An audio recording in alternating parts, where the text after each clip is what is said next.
There are motorcycle tribes so niche, so downright weird, you probably didn't even know they existed. They don't show up at dealerships or biker bars. You find them in frozen lakes, desert trails, or camping in a thunderstorm with a wrench in one hand and a frying pan in the other. This isn't about riding. It's about obsession, dedication, danger, and a little bit of DIY madness. We scored each subculture out of 45. And yeah, some of them made us question their sanity. Let's rank 7 of the most underground moto subcultures on the planet. Number 7, Electric Mini-Moto Gangs. At number 7, we got a crew that's silent, but not exactly deadly. Meet the Electric Mini-Moto Gangs. Picture this. It's just past midnight. Downtown is dead quiet until a pack of 12 tiny e-bikes slice through an intersection at 38 miles per hour, blasting synth pop from Bluetooth speakers. It's not a race, it's not a protest, it's just Tuesday. These aren't big bikes. They're barely legal, barely safe, and barely make noise. But don't let the size fool you. The dedication is legit. These riders swap out 48-volt batteries like Formula One pit crews. They meet up at taco stands, charge in parking garages, and ride deep into the night without ever needing gas or oil changes. Danger score? It's a toaster on wheels, but dodging potholes at full speed with 6-inch tires and no suspension takes a certain kind of faith. One speed bump and it's game over. Cops don't know whether to ticket them or film a TikTok. The DIY factor? Low. Most of these bikes come pre-built from Amazon or AliExpress. Mods are usually just stickers, brighter lights, or louder speakers. But hey, if your entire gang's theme is silent chaos, you probably don't care about torque specs. So why are they even on this list? Because community matters. These riders show up every night, ride hard, and look out for each other. It's goofy, it's chaotic, but it's also kind of beautiful. Final score: dedication 9, danger 4, DIY 2. Total 15 out of 45. Not the most intense crew out there, but they ride for the love of it, and that counts for something. Stick around. Next up is a group that rebuilds ancient dirt bikes just to ride one trail a year. Number 6, vintage Enduro collectors. They don't ride to go fast. They ride to go back in time. The grease-stained archaeologists of the motorcycle world. These riders obsess over two-stroke relics from the 1970s and 80s. We're talking Yamaha DTs, Bultacans, Can-Ams. Bikes that cough smoke, leak oil, and make modern mechanics cry. They scour eBay for NOS pistons, rebuild rotten carburetors by candlelight, and spend 6 months restoring a bike just to ride one dirt trail a year. That's not laziness, it's reverence. Dedication, solid 6. These folks will dig through barns in 3 states just to find a left side cover. Danger, a modest 5. These bikes are slow by today's standards, but riding a 40-year-old drum brake machine over rocky single track still takes guts. But the real insanity? The DIY score. It's 7, because half the time, these parts don't exist anymore. You're soldering cracked wires, fabricating your own spacers, and praying the gear shift doesn't shear off mid-climb. There's no tech support, just old manuals that smell like mold and regret. What earns them this spot is sheer romance. These bikes shouldn't be running, and yet, somehow, they are. One kick, a puff of blue smoke, and it's like 1976 again. Score breakdown: dedication 6, danger 5, DIY 7. 18 out of 45. Not the wildest tribe, but definitely one of the most soulful. But if you think these guys love their machines, wait till you meet the next crew. They ride every day like it's a stunt show, and they learn everything they know from VHS tapes and concrete. Number 5. Street Freestyle OGs. You know that guy doing a wheelie on a freeway with no helmet and a cigarette in his mouth? Yeah, he's probably in this crew. Coming in hot at number 5, the Street Freestyle OGs. These aren't your TikTok stunters with action cams and liability insurance. These are old school, cracked fairing, Starboys era riders who learned to wheelie in abandoned Kmart lots and didn't stop after their first crash, or the 10th. Their bikes are half junkyard, half weapon. Think bent subframes, crash cages welded at home, chopped seats, and rev limiters screaming for mercy. It's not about beauty, it's about control. And having none of it Dedication sits at a 5. Not because they don't care, but because their whole vibe is anti-polish. Ride hard, crash harder. Fix it with zip ties. Repeat. Danger? That's a 9. They're doing stoppies on bald tires and wheelies in traffic. It's a game. It's a gamble. DIY score? A strong 6. These guys aren't soldering circuit boards. They're repurposing lawnmower throttles and bungee cords to make bikes flip backward on command. Their glory days might be past, but the passion never died. There's still something raw, unfiltered, and just insane about watching someone scrape a 12 o'clock bar while wearing pajama pants and no gloves. Final tally. Dedication, 5. Danger, 9. DIY, 6. That's 20 out of 45. They're bruised, they're banned from 6 parking lots, and they wouldn't have it any other way. But if freestyle riders flirt with chaos, the next tribe throws balance out the window entirely. 3 wheels, full speed, a drifting dog in goggles. You're not ready for what's coming at number 4. Number 4, sidecar rally nuts. 3 wheels, 0 hesitation.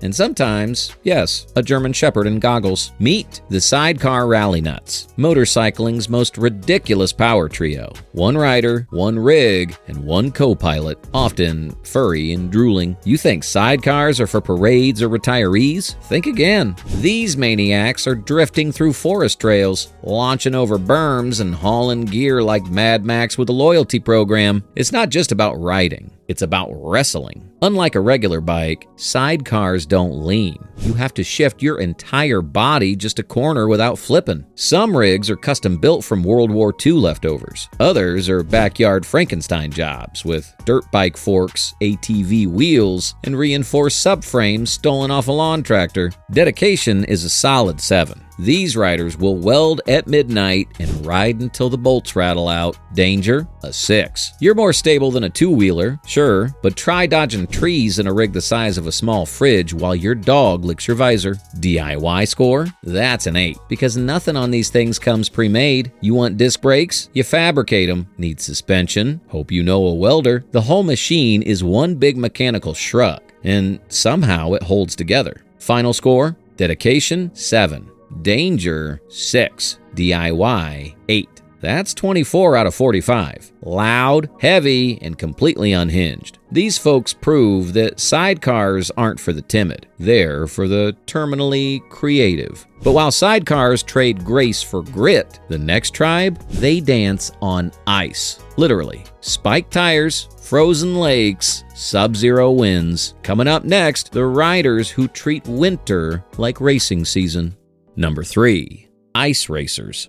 When most riders store their bikes for winter, this tribe bolts on knives and goes racing. At number 3, we salute the ice racers, the fearless lunatics who turn frozen lakes into racetracks and treat sub-zero temperatures like a warm-up lap. Their machines? Dirt bikes fitted with spiked tires that could double as medieval weaponry. Their riding gear? Think ski goggles, bar muffs, and enough thermal layering to survive a blizzard. This isn't some once-a-year stunt. These riders train weekly on ice. They drift through corners at 50 miles an hour, inches away from each other. One bad lean away from sliding into a snowbank, or worse, a frozen dock. Dedication gets an 8. You gotta load your bike onto a truck, drill 1,000 studs by hand, then ride into a frozen wasteland just for 20 minutes of practice. Danger? That's a 9. You fall here, you're not just crashing. You're sliding across a sheet of ice while a pack of bikers with spiked wheels chases behind you. The DIY level? A 6, because while some gear is prefabbed, a lot isn't. You're hand-studding tires, modifying chains to stop ice buildup, and occasionally cutting windshields out of trash can lids. It's intense, it's freezing, and honestly, it's beautiful. The sound of spikes on ice, the haze of two-stroke smoke against the snow, it's like ballet. If ballet could tear your ACL. Final score, dedication 8,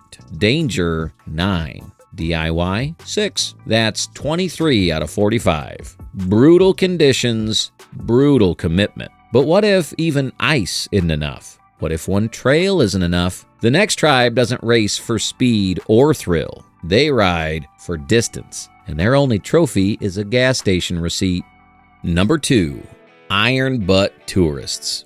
They don't ride for speed. They ride for distance. Absurd, jaw-dropping, saddle-numbing distance. Say hello to the Iron Butt tourists. Long-haul legends who clock 1,000 miles in 24 hours and call it a warm-up. This is the realm of the Iron Butt Association, where you earn patches by suffering through windburn, road hypnosis, and gas station snacks at 3 a.m. The most popular challenge? The Saddle Sore 1000. 1,000 verified miles in a single day. Want proof? You better have gas receipts, witness forms, and GPS data. These folks don't mess around. Dedication, a 10. Who else chooses to ride through 3 states in one sitting just to qualify for a patch? Danger, a 6. It's not high-speed insanity, but fatigue kills. Nodding off at 80 miles an hour is a real risk, and so is lane splitting with glazed-over eyes and a numb throttle hand. DIY score, an 8. Iron butters mod their bikes like engineers. Auxiliary fuel tanks, heated grips, custom seat foam, GPS mounts, backrests, throttle locks. Some even add sheepskin, gel pads, or duct-taped lumbar support. Comfort isn't luxury here, it's survival. And they don't do it once. Some knock out 50-plus certified rides across North America. Others go for coast-to-coast in 50 hours. They live for the spreadsheet, the checklist, the challenge. Final score, dedication 10, danger 6, DIY 8. Total 24 out of 45. The mental stamina alone puts them near the top. But they're still number 2. Why? Because our final tribe doesn't just ride through remote places. They live in them. Coming up next, ammo can panniers, mountaintop campfires, and the ultimate DIY motorcycle lifestyle. Number 1, Moto-Campers. No hotels, no backup plans, just a motorcycle, a tent, and the horizon. Taking the number 1 spot, Moto-Campers, the kings and queens of DIY freedom. These riders don't just hit the road, they live on it. They disappear into deserts, forests, and mountains with nothing but what they've strapped to the bike. Stove? Check. Sleeping bag? Rolled under the seat? Coffee grinder? Of course, priorities. This isn't about going fast or going far. It's about going anywhere. You'll find them boiling noodles at 9,000 feet, drying socks over an exhaust pipe in a thunderstorm, reading paperbacks under the stars while wolves howl in the distance. Dedication? That's a 9. It takes a special kind of stubborn to ride into the wilderness, knowing you've got no shower, no bed, and no backup. Danger? Surprisingly low at 5, but don't be fooled. Try changing a tire in the rain when you're 50 miles from pavement. DIY, a perfect 10. Ammo cans become panniers. Tent poles become kickstands. One rider made a camp shower from a fuel bottle and an old Camelback. These bikes are survival kits on 2 wheels. Final score, dedication, 9. Danger, 5. DIY, 10. That's 24 out of 45. But they take the crown on versatility, creativity, and the purest spirit of motorcycling. So here's the question. Which tribe would you join for one day? Drop it in the comments. And if you're still watching, like this video.